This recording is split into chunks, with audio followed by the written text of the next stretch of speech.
I learned this the hard way. I walked into a dealership thinking I was leaving with a new car, and walked out feeling like someone tried to sell me a lifetime payment plan disguised as a can't-miss deal. The scary part? Most people don't even realize they're stepping into a trap. If you're part of this channel, go ahead and hit like. You already know we don't sugarcoat things here. And if you haven't yet, don't worry, you will by the end.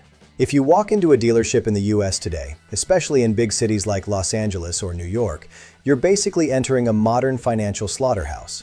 A basic car that should be affordable is easily pushing $25,000 plus.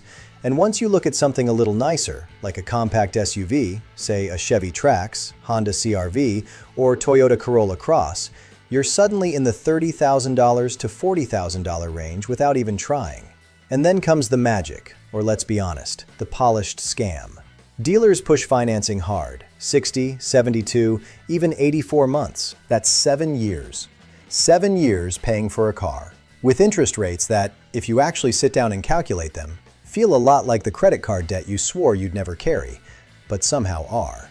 By the end of it, you've basically paid for 2 cars, and you only get one.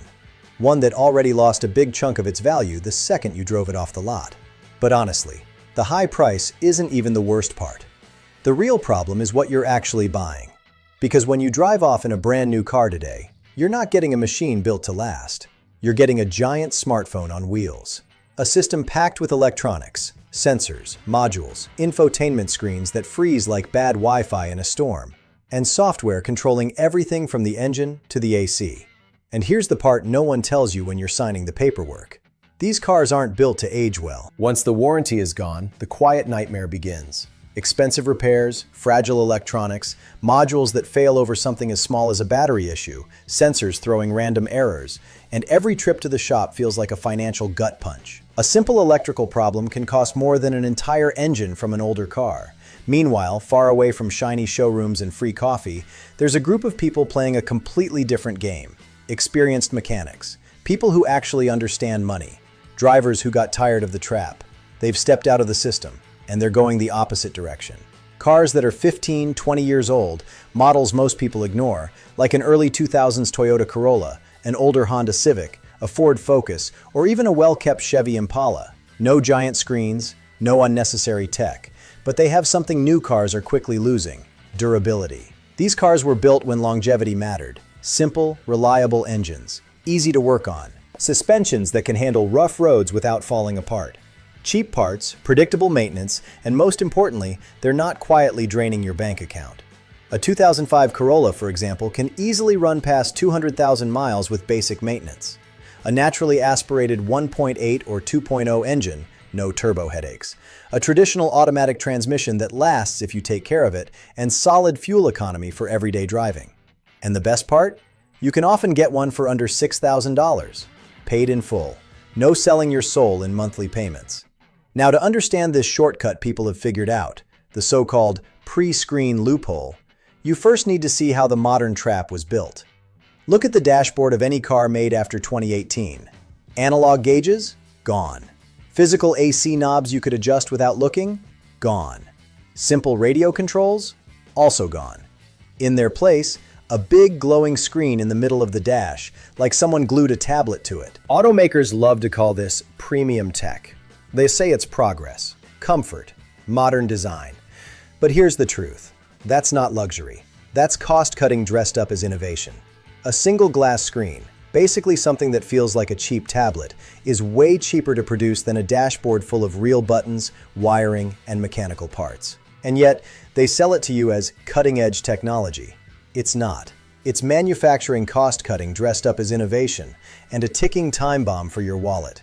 In an older car, like an early 2000s Corolla, Civic, or even a basic Ford Focus, if your AC knob breaks, it's a quick, cheap fix. You hit a junkyard, spend maybe $10 or $20, snap in a replacement, and you're back to cold air. No stress. Now look at a modern car. The AC isn't a button anymore. It lives inside the infotainment system.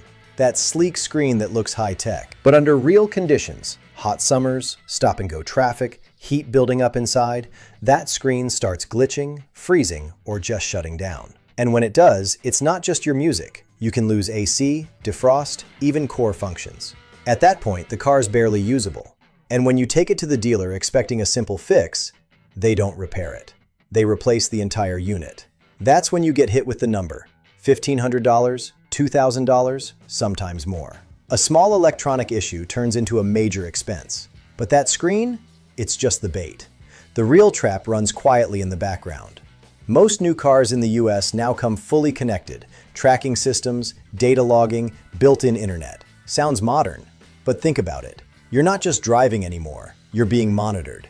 Your car tracks how you brake, how fast you accelerate, how you take turns, where you go, when you leave, when you come back. It's basically a rolling log of your daily life. And here's the part that should raise eyebrows. Those data points don't always stay with you. This has already sparked controversy in the US.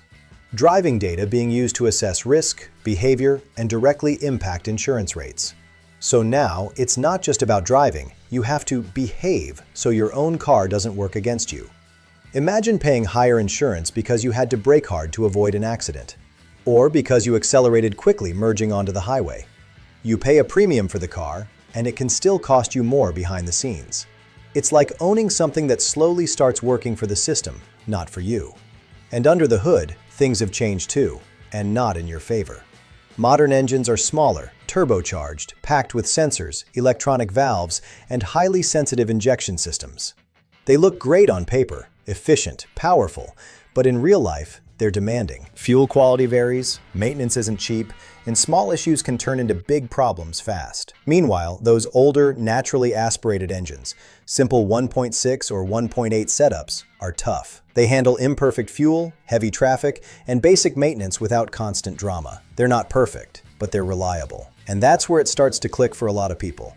Something about the direction modern cars are heading just doesn't add up. To hit fuel economy targets and keep regulators happy, automakers started pulling tricks, the kind that look good at first, but don't end well. They ditched larger, durable engines and replaced them with tiny, turbocharged three-cylinder engines, even in heavier vehicles like compact SUVs pushing close to 3,000 pounds. On paper, it looks efficient. In real life, it's like putting a bicycle heart inside a bull. These engines are constantly under pressure, high boost, tight tolerances. The result? Head gasket failures, overheating, faster wear. And then they pair them with CVT transmissions, which, simply put, use a belt system instead of real gears. Translation?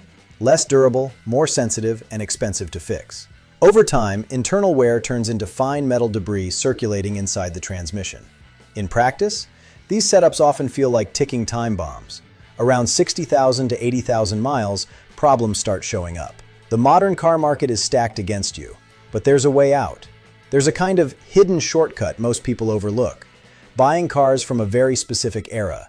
Old school mechanics call it the golden window, roughly from 1996 to 2008. And there's a reason for that.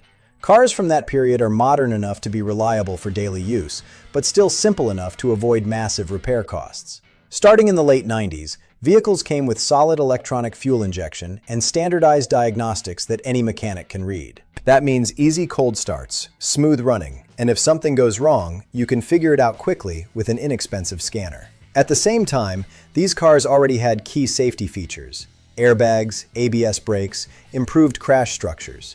So you're not sacrificing safety. But here's what really sets them apart.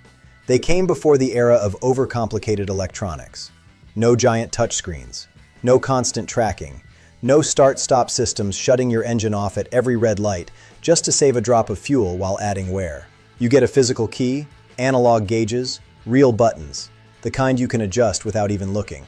And most importantly, fewer things to break. You're getting the best of both worlds. Enough technology to be dependable, enough simplicity to keep costs down. So the real question becomes, what should you actually look for? This is where the overlooked legends come in. The cars most people scroll past, but those in the know actively search for. Jump on Facebook Marketplace or Craigslist and look for late 90s to mid-2000s models. Cars like the Toyota Corolla, Honda Civic, Chevy Malibu, or even a well-maintained Ford Taurus. But here's the key detail. Stick with naturally aspirated four-cylinder engines. No turbos, no over-engineering. These engines are built tougher, often with cast iron or reinforced aluminum blocks, designed to run for hundreds of thousands of miles. Many use timing chains instead of belts, which means less critical maintenance and fewer major risks. As for transmissions, A traditional 4-speed automatic or a simple manual. Real gears, predictable behavior, proven reliability. What you're getting is a car that might not have Wi-Fi, giant screens, or ambient lighting, but it will start every day. It'll handle traffic, potholes, heat, imperfect fuel, and still keep going without constant issues. And honestly, in real-world driving, that matters a lot more than any flashy innovation glowing on your dashboard. These older mechanical setups became known for one simple reason: they don't die easily. Keep up with oil changes and basic maintenance, and it's not uncommon to see them pass 200,000 miles without ever opening the engine. In the US, you'll still find early 2000s Toyota Corollas and Honda Civics running as daily drivers. That reputation didn't come out of nowhere. If you want something tougher like a pickup, skip the newer ones loaded with sensitive electronics. Look at older models instead, like a Chevy S10 or even an older Silverado. Big, simple engines built to last. No modern systems shutting off cylinders to save fuel while increasing the chance of expensive issues later. Just a straightforward engine doing its job the way it was meant to. Prefer a bigger, more comfortable sedan? That same hidden gem category includes cars like the early Ford Fusion, older Honda Accord, or even a Chevy Impala. These were built for long drives. Solid structure, stable on the highway, and genuinely comfortable. Soft suspension, confident steering, and a planted feel at higher speeds. Not those lightweight cars that feel like they might drift when a semi passes by. And here's another key factor: parts availability. A lot of these cars were sold in huge numbers or used in fleets, so parts are easy to find. Mechanics know them well. No guesswork, no learning on your car, and maintenance costs stay predictable. Now let's get practical. How do you actually use this shortcut without falling into another trap? First rule: forget financing. Seriously, save up. Something around $3,000 to $6,000 already gives you solid options in the US. Paying cash completely changes the game. You avoid interest and start playing on your terms. Second rule: avoid dealerships like you avoid spam calls. Go private seller, Facebook Marketplace, Craigslist. Talk directly to the owner. A well-maintained car usually comes with someone who's happy to tell you its story. Then you start looking for signs that the car isn't disposable. A physical key, the kind you turn and feel the mechanism engage. Not a push-button start that feels like a microwave. Real AC controls with solid knobs that click when you turn them. A proper gear shifter, manual or traditional automatic. Not some electronic selector that feels like a game controller. These details might seem small, but they're exactly what separates a durable car from a disposable one. And here's what most people don't realize. When you buy a 15 or 20-year-old analog car, you're not just saving money, you're stepping out of an entire system. No constant tracking, no data collection, no reliance on software for basic functions. No risk of a small electronic glitch turning your car into a brick. You get control back. And in the end, that might be exactly what automakers don't like. Because a car that doesn't cause problems doesn't generate ongoing profit. If this opened your eyes even a little, go ahead and subscribe. Every week, I break down these polished traps in modern engineering and show you exactly where your money's slipping away. And don't think this only applies to cars. The same playbook, flashy tech, big promises, hidden costs, is already inside your home. Refrigerators, washers, ovens, all following the same pattern. More electronics, more fragile parts, higher repair costs, and a lifespan that feels almost planned. That appliance you bought expecting to last 10 years, but starts acting up after 2 or 3? That's not bad luck. In the next video, I'll show you why this keeps happening, and how to use a lesser-known shortcut to avoid it without spending more. Click the video on your screen now, before your fridge decides to surprise you at the worst possible time.